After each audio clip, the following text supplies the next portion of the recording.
and welcome to Macros with Mythili, our weekly program where we take a hard look at all the major economic developments in India and overseas. This week we're going to discuss a development, or rather a recent report, that has truly set the cat amongst the pigeons. We're going to discuss a report jointly brought out by the DIPP, World Bank, KPMG, CII and FICCI, ranking states in terms of the ease of doing business. More correctly, in terms of the progress made on a 98-point action plan for business reforms that all the states and union territories had agreed upon in December 2014. Predictably, the ranking has given rise to considerable controversy, with the laggards euphemistically called the jump start needed states wholly disputing the ranking, while the states that have fared well have lost no time whatsoever in tom-tomming their status as aspiring leaders. How should we interpret these rankings? Do such exercises really further the spirit of cooperative or competitive federalism? Do they help states learn from best practices elsewhere? If the idea of such rankings really is to incentivize investment, why do we not see much correlation between investment flows and rankings? We are going to discuss all this and much more with our panel of experts. Saurabh Chandra, former Secretary, DIPP, that is Department of Industrial Policy and Promotion, Government of India, which is the nodal ministry behind the government's efforts to improve the ease of doing business in India. Abhay Kumar, Commissioner Industries, Government of Rajasthan, and Mr. PH Kurien, Principal Secretary Industries, Government of Kerala. Welcome to the show, gentlemen.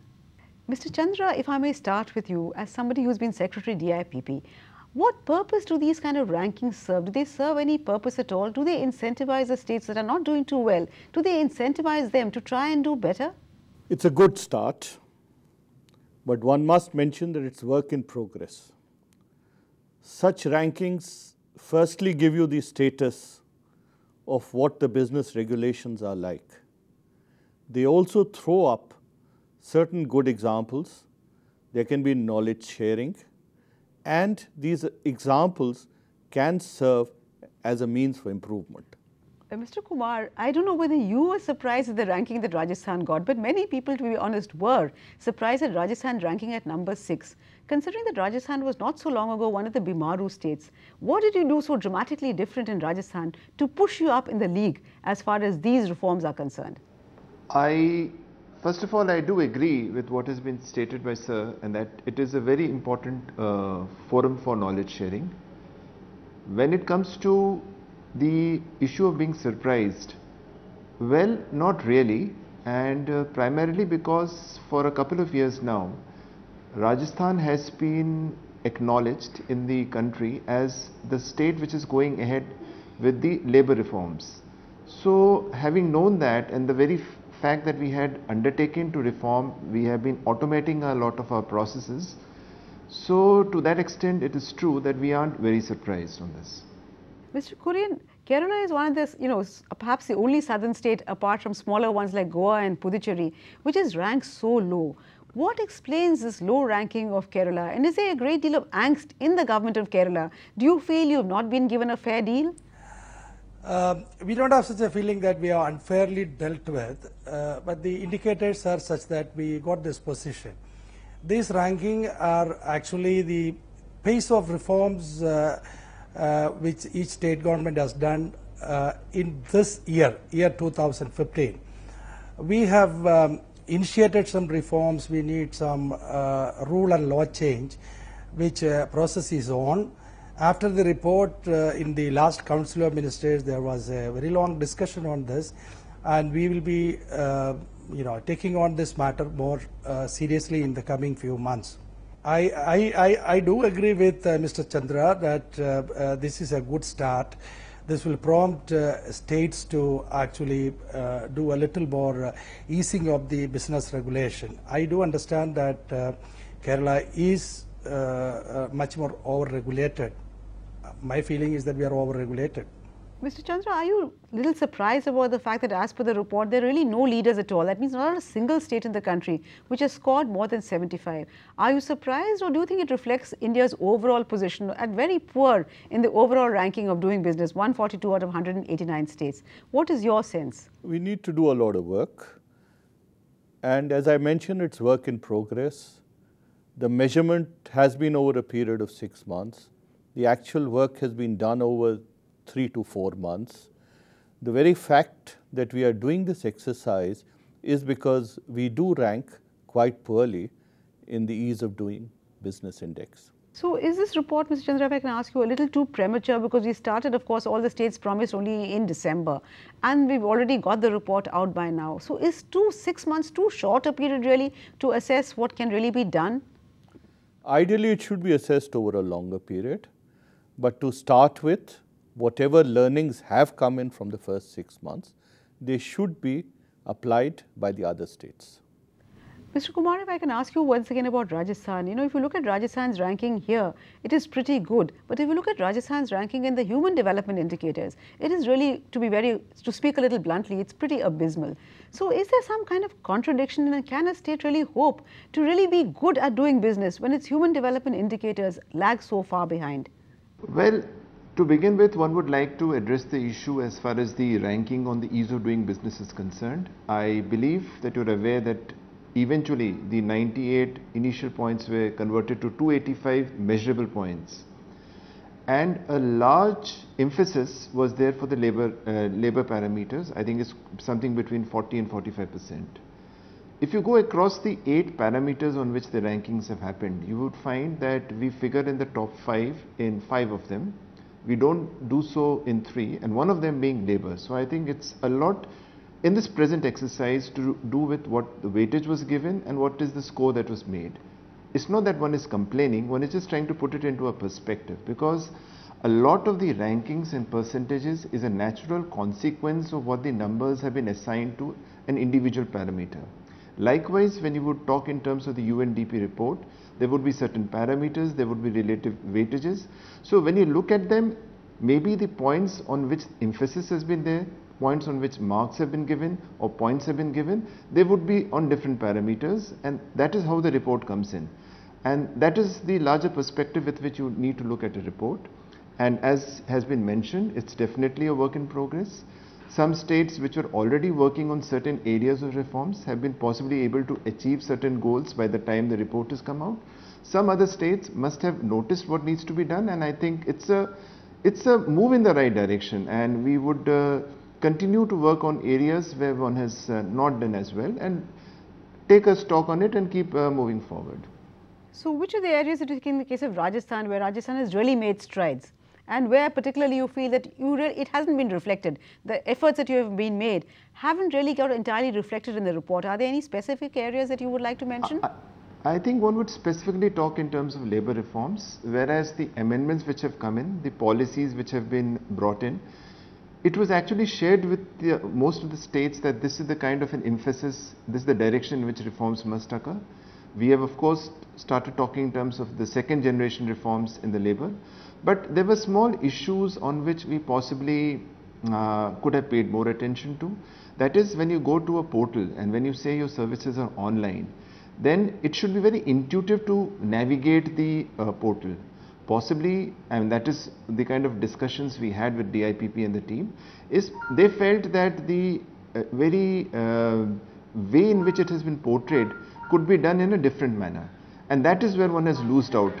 There are things like if there is a certificate, whether it's downloadable and verifiable, whether it is available on the home page or is it available when you actually log in and then you are able to verify it. So I think these are small issues which can definitely be put right, and it would reflect in the subsequent assessments. The other very good aspect which is coming in for the new assessment which will be coming in is to take the user feedback. Ultimately, if you got a service in place and if it is being accepted and utilized by the larger people concerned, then I think it's the true test, and that is what I possibly feel would be done in the next round of assessment. Absolutely. The test of any policy is how well it is received and how well it's implemented on the ground. But we'll come to that in the later section. But let me now ask Mr. Kurien.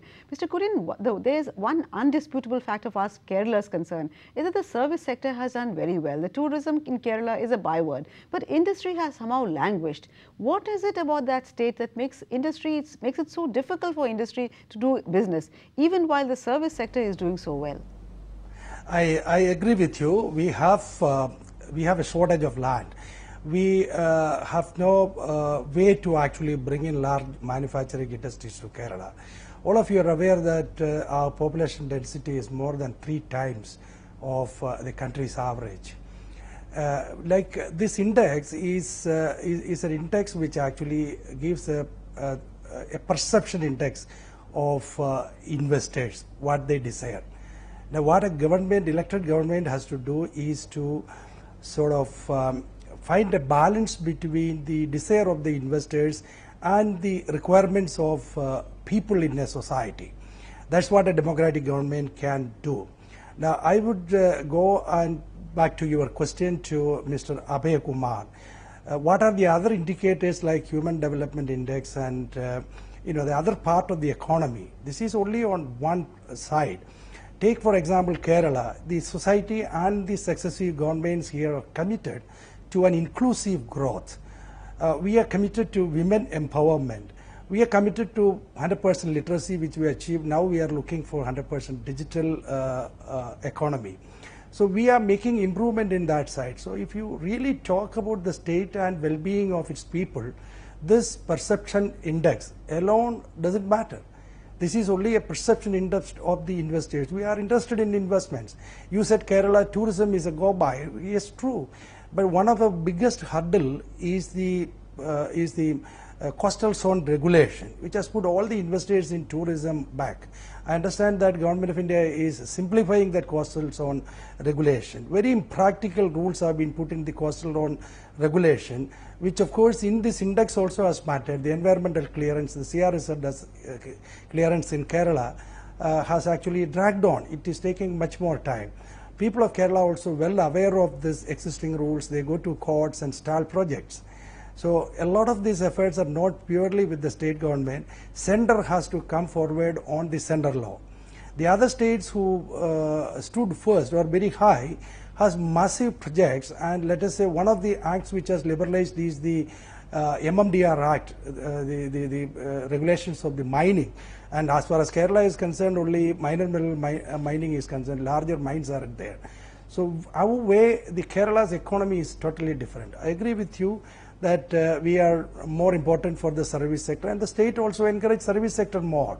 We can't attract huge mass manufacturing industry to this space at all. Yes, Mr. Kurien, empowerment of women is very important, and Kerala prides itself on the fact that the women are so empowered. But unfortunately, I doubt if corporates who are looking to invest really look at factors like the empowerment of women. Unfortunately, so as a woman, I must say that. But I'm afraid on that note, it's time for us to slip into a very short break. But please do stay with us. We'll be back very soon.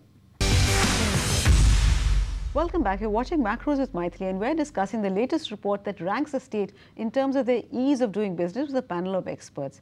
Mr. Chandra, this report talks about, all the policy initiatives that have been taken by the government. But we know in India, policy is one thing and what happens on the ground is very, very different. So how does we ensure that the good policies, the good steps that government takes are actually translated into action on the ground? Can we bridge this gap, the huge issue of how do we ensure delivery? The thing that gets measured gets done. So measurement is the first starting point. Now regarding this index, what I should point out is that this is just one slice of a very complex ecosystem. It's a prerequisite which will determine outcomes, but it has to be accompanied by factor reforms, a lot of things that it doesn't measure, let's say electricity supply, its quality, its availability, the security environment, all these factors which weigh on the minds of investors. Mr. Kumar, Mr. Chandra spoke about electricity, and that brings me to a very important point. Like in the case of Rajasthan, yes, you've done a great deal of good work in the area of labor, in the area of land reforms. But if we look at the state of the Rajasthan State Electricity Board, it's one of the most indebted SEBs in the country. Surely power is a very basic ingredient for the industrial sector. So what is Rajasthan doing? What does it hope to achieve if you're lagging behind in something that is so critical? What can we hope to see by way of reforms in the power sector? I have to agree with you, and I am totally convinced that to provide the correct quality of power, the quantity of power without interruptions is absolutely a must when it comes to manufacturing and industry. It is true that the DISCOMs are running losses, and the whole idea is, one, to identify where the losses are, and then to look at solutions in which one can bridge it. It is a reform process which is on, and the persons concerned in the power department of the government of Rajasthan are addressing it. It will take time, but the whole idea is that the reform process should be such that the quality and the quantity of power is not affected. The specific things which are being done here is that we are actually self-sufficient as far as electricity power is concerned, and we are looking at processes in which the distribution losses can come down. They are looking at certain models which have been implemented in the country, and I believe that is the direction in which we need to move. Mr. Kumar, actually Rajasthan has managed to bite the bullet on much more difficult things, land and labour. Labour particularly is very problematic in the Indian context. As far as power sector is concerned, the solution is known. Tariff hikes have to happen, but as long as these are politically mandated, it becomes very difficult. So is it really that Rajasthan does not know the answers, or it's finding it difficult politically to do, follow these answers, let me put it that way? A certain kind of a structure has been put into place, as you are very much aware that the Regulatory Commission controls the tariffs, and once a tariff is being set up by an independent organization, they look at various factors when they put a number to it. Yes, there are certain measures which would need to be taken by the DISCOMs. They are fully aware of it. In fact, in all our meetings, it is a dominant topic of discussion, and I believe the reform process is on. I do hope you're right. But Mr. Kurien, now if I can turn to you, one thing that is rather interesting in the report is that even though Kerala is known actually for its militancy of its labour, rightly or wrongly, if you look at the labour portion of the report, it says that as far as compliance with labour regulation is concerned, Kerala is not amongst the top 5 states. What explains this? Is it that Kerala is not complying with labour laws and hence labour is militant, or which way does it go? Statistics today is very positive on Kerala. There are no strikes, there are no factories lying closed down due to labour strikes. The labour scenario in Kerala has improved a lot. What they talk about is the labour inspections. There is where we have a problem. The labour inspectors make more inspections, but we have of late moved much into a sort of a self-certification mechanism. There is a mention in the report very positive about Kerala's IT industry has a self-certification. We will extend it to other sectors as far as labour part of it is concerned. So this is a perception which is continuing, not really proved by statistics in form of strike or any that matter. I think the perception about Kerala, it's high time to change. There is no proof today of any strike or any big issue. What happens is that perception comes because of the political parties calling for a hartal or something. It affects work. I do agree with that, but not on strike or not from the labourers side. It is a society as a whole who support those bend and strikes. That is the issue here. So it's not that labour is particularly problematic in Kerala, you're saying it's just a perception. Not at all these days. That perception continue, but the hartals which the political parties do. It is not the labour unions or labourers do that thing. Okay, so corporates have to worry more about the political parties in Kerala rather than about the labour. But Mr. Chandra, I could ask you, the report itself says that actually there doesn't seem to be much of a link between the ranking of a state and the investment flows. Now, if there doesn't seem to be much correlation, then what does this entire ease of doing business, where does it come in? How significant is it? The idea is that if it's easy to do business, then investment should flow in. So what is really missing? What else do we need to do for the states to get those investment flows? We need to get the factor reforms going with regard to land. For example, the change of land use is a very important consideration for a number of corporates. We need to get the labour laws going into pace. There is a lot of talk about the Inspector Raj being done away with, especially the surprise inspections. Credit remains an issue. We need to get energy reforms going. The infrastructure part of it. The infrastructure of how quickly you can transport your goods to markets, the kind of availability of the other requirements which have to go into manufacturing, how quickly raw material can flow in. All these things need to be done. to ensure that manufacturing, which I presume is behind this exercise, gets going. Because the whole ethos is that you need a thriving private sector, a private sector which will generate jobs, which will give an impetus to growth. Mr. Kumar, there's a general sense that under the Modi government, the action has really shifted to the states, and states are much more partners in the development process than ever before, particularly post the 14th Finance Commission recommendations. What, to your mind, is in the states' domain, and what are you looking for from the centre by way of support? If I could just carry on from the response that Sir has just given, the way to look into this 285 parameters is that it is in a way, it tells you how do you move out of the Inspector Raj. What it is basically looked on is ki whether on a click of a button or the mouse you can get your single window clearances, can you get your registrations, and can you make a self-certification for labor laws, for environment regulations, especially the Pollution Control Board, for electricity connections. And these are the issues which have been, and for the tax.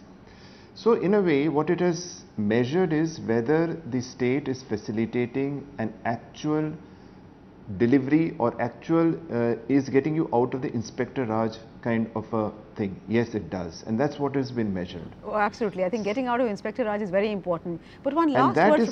Yes, please, very quickly. Yes. And that is how you must look at this particular report. It is actually measured how effectively the states have been able to facilitate it. Okay. But Mr. Kurien, one last word from you. What would you like from the centre to help Kerala improve its ranking? One quick word from you. One I said is on the environment. They are doing something, but that needs to really come through fast.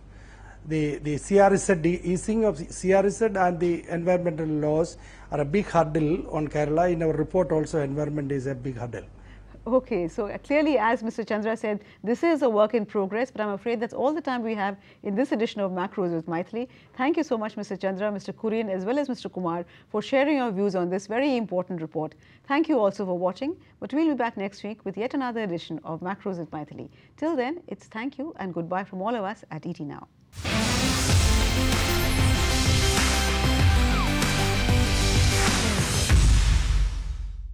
Find us on Facebook at facebook.com/ETNow and don't forget to click the like button. You can also follow us on Twitter at ETNowLive. To stay updated with all our programming, hit the subscribe button on our YouTube channel by logging on to youtube.com/user/ETNow.